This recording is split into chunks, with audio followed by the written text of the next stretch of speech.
Welcome back viewers, you watching program brass tacks. ہم break سے واپس آ چکے ہیں. زید صاحب نے اپنی گفتگو جاری رکھی ہوئی ہے.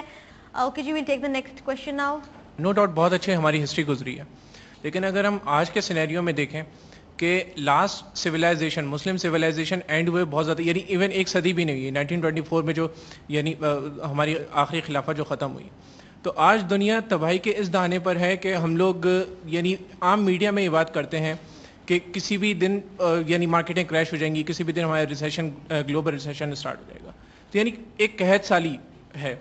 ایک تو میرا کوشچن یہ ہے کہ کیا اس کی وجہ یہی ہے کہ ہم لوگ جو مسلمان اپنے فرض سے ہم لوگ کوتا ہیں اور ہم لوگ اپنی ہی پہچان نہیں کر پا رہے ہیں. اور دوسری بات یہ کہ ہمارے معاشرے میں میڈیا کا یعنی کیا رول ہونا چاہیے، جیسے کہ علامہ اقبال نے بولا کہ سبق پڑھ پھر صداقت کا، عدالت کا، شجاعت کا. عدالت تو سمجھ میں آتی ہے کہ ہاں ابھی جو ریسنٹلی ابھی ہم لوگوں نے شاید ہم اس عدالت کو ہم یعنی اس کو ہم لوگ پا سکیں. تو صداقت کیا وہ میڈیا کی سچائی نہیں ہے؟ تو کائنڈلی اس کو ذرا الیبریٹ کیجیے. Thank you. دیکھو بچوں، ہماری صرف ایک پرابلم ہے، ہمارا اور کوئی ایشو نہیں ہے بائی گاڈ. نہ ہمارا ایشو یہ ہے کہ ہمارے پاس تعلیم کی کمی ہے، نہ یہ ہمارا ایشو ہے کہ ہمارے پاس وسائل کم ہیں، نہ یہ ہمارا ایشو کہ ہمارے پاس نیچرل ریسورسز اور وسائل اور دولت اور ایگریکلچر اور خوراک اور کھانا نہیں ہے. اس پاکستان کا صرف ایک کرائسس ہے، اور وہ کرائسس یہ ہے کہ ہم یہ بھول گئے کہ ہم کون ہیں. The crisis of morality, the crisis of identity, the crisis of ideology.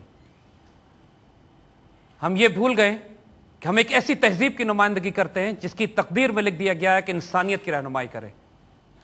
کیا ہوا کیپٹلزم اور کمیونزم کو؟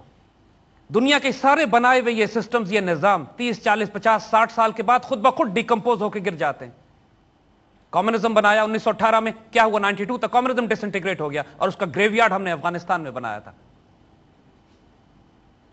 اس کے بعد سوویت ایمپائر ڈس انٹیگریٹڈ انٹو اے ٹائنی رشیا. ان سے پہلے بھی بڑی بڑی سیولائزیشن تو تہذیبیں آئی ہیں، آج ان کا نشان نہیں ملتا. ہمارے پاکستان کو تباہ اور برباد کرنے والے لوگ، اعلیٰ ترین تعلیم یافتہ پڑھے لکھے ایجوکیٹڈ لوگ جن کے ہاتھ میں اختیار، طاقت، اقتدار، روپیہ، پیسہ اور ڈیسیجن میکنگ طاقت تھی، انہوں نے اس ملک کا بیڑا غرق کیا. اس ملک کو غریب، مسکین، یتیم، بیواؤں اور مدرسے کے بچوں نے نہیں تباہ کیا.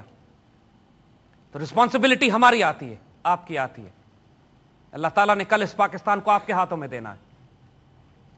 قائد اعظم، ہمارے بڑے جنہوں نے پاکستان بنایا تھا، ان کا کیا کردار تھا؟ کیا قائد اعظم پر کسی نے الزام لگایا 1 روپے کی کرپشن کا؟ کیا علامہ اقبال پر کسی نے 1 روپے کی کرپشن کا الزام لگایا؟ دیور آر ایلڈرز. ایک دفعہ گورنر جنرل ہاؤس کے لیے کچھ فرنیچر خریدا گیا. قائد اعظم وہ دا گورنر جنرل، محترمہ فاطمہ جناح اپنی بہن ساتھ رہتی ہیں. کچھ فرنیچر آیا تو اس میں سے لسٹ چیک کی، اور اس میں دیکھا کہ ایک کرسی فالتو ہے. پوچھا یہ کرسی کس نے منگوائی ہے؟ کہا گیا کہ یہ آپ کی بہن محترمہ فاطمہ جناح نے.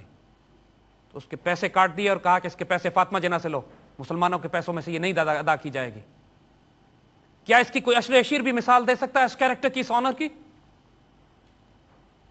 ہماری پرابلم صرف لیڈرشپ کی ہے. ہمیں وہ لیڈرز چاہیے جو نگاہ بلند ہوں، سخن دل نواز ہوں، جاں پرسوز ہوں. نگاہ بلند، ویژنری، تھنکر، فلاسفر اینڈ آئیڈیالوگ. سخن دل نواز، جس کی باتیں لوگ یہ کہیں کہ جو کہہ رہا ہے سچ کہہ رہا ہے. قائد اعظم جب ٹرائبل ایریاز میں، پشتونوں میں جا کے اس وقت تقریر کیا کرتے تھے تو آگے ہزاروں پشتون ٹرائبلز بیٹھے ہوتے تھے. اینڈ دے وڈ سے، جب کسی سے پوچھا جائے کہ تمہیں سمجھ میں آ رہا ہے کہ یہ کیا کہہ رہے ہیں، وہ پشتون ٹرائبز کہتے تھے ایک لفظ سمجھ میں نہیں آ رہا ہے. قائد اعظم انگلش بولتے تھے مگر پھر کہتے تھے اللہ کی قسم جو کہہ رہا ہے سچ کہہ رہا ہے. یہ فیتھ، دس کانفیڈنس ان دی لیڈرشپ، یہ ہمیں دھوکہ نہیں دے گا، یہ ہم سے خیانت نہیں کرے گا، جھوٹ نہیں بولے گا، ہمیں بیچ کے نہیں کھا جائے گا. اس کو NRO سے دھونا نہیں پڑے گا بعد میں. دس فیتھ، دس یقین، this belief, only a matter of time. یہ لیڈرشپ تو آ رہی ہے، it's a destiny, it's coming. اس کے 2 طریقے ہیں. This is the option that we have today.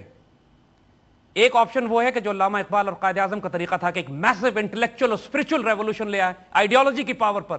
ہم نے پاکستان تلوار کی زور پہ تو نہیں بنایا، ہم نے تو پاور آف آئیڈیالوجی سے بنایا. ایک ایموشن، ایک جذبہ، ایک دیوانگی، ایک جنون، ایک عشق. We didn't have any army, We didn't have any air force, no navy, no economic power. Just the will of the people. We want Pakistan. We'll create it, carve it out of history, out of geography of subcontinent.